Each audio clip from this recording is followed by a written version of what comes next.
Final వచ్చేస్తోంది. ఎవరు గెలుస్తా అంటారు?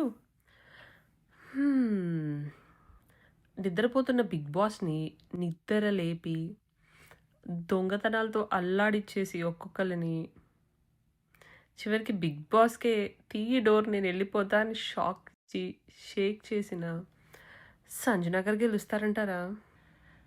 మొదటి రోజు నుంచి గేమ్‌లోనే ఉండి, ఆ గేమ్‌తోనే ప్రతి గేమ్ గెలవాలని ఎలిమినేషన్‌లోకి కూడా రాకుండా, సేవ్ అవ్వకుంటా, ప్రతి గేమ్‌లో ఉండటానికి స్కెచ్‌లేసుకొని, పక్కన మమ్మీతో సహా స్కెచ్‌లేసి, తన గురించి, గేమ్ గురించి తప్ప ఇంకెవరి గురించి ఆలోచించని ఇమ్మాన్యుయల్ ఏమైనా గెలుస్తాడంటారా? ఒకవేళ డెమోన్ గాని గెలుస్తాడా?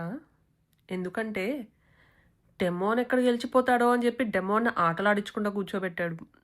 అయినా కూడా డెమోన్ ఫైనల్లీ ఛాన్స్ దొరికింది, పోనీలే ఈ 2 వారాలైనా ఛాన్స్ దొరికింది కదా అని ఆ 2 వారాలు అల్లాడిచ్చేశాడు. వేరే వాళ్ళ అభిమానులు కూడా ఏంట్రా డెమోన్ అన్నట్లే తయారైపోయింది. ఒక పక్కన గేమ్స్, అబ్బో పంచులు, ఇంకా పంచులైతే డెమోన్ ఏమైనా గెలుస్తాడా? ఈ ముగ్గురు కాకుండా ముద్ద మందారంగానే గెలిచిద్దే ఏంది? అంటే గెలవచ్చులేండి, తప్పని కాదు, మైండ్ గేమ్ ఓకేలే కానీ ఏమో, కొంపదీసి ముద్ద మందారం ఫ్యాన్ గాని గెలుస్తాడా ఏంటి?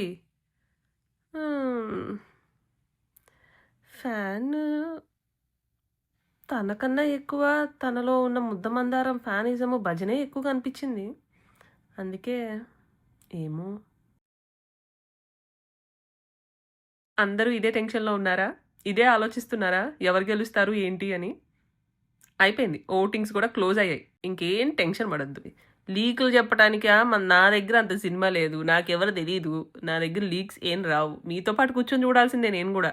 కానీ ఒకటి గుర్తుపెట్టుకోండి, అయిపోయింది. ఇంకా లెగవండి. ఇంకా ఎల్లుండి నుంచి ఏం చేయాలి? ఇలాంటి టెన్షన్‌లొద్దు. ఎవడి కష్టం వాడిది అయిపోయింది. ఆ కష్టానికి తగ్గట్టు వాళ్ళు రేపు వాళ్ళ మనీ తీసుకునేవాళ్ళు మనీ, ప్రైజ్ తీసుకునేవాళ్ళు ప్రైజ్, విన్నర్ అయ్యేవాళ్ళు విన్నర్ అయిపోతూ ఉంటారు. మన కష్టాలు ఎవరు తీరుస్తారు? లెగవండి. ఈ టెన్షన్ పడద్దు. ఓట్ల ప్రకారం వెళ్తుందంటారా? ఇంటర్నల్ పాలిటిక్స్ ఏమన్నా ఉంటాయి అంటారా అని. ఏమున్నా ఏం చేయగలుగుతాను చెప్పు?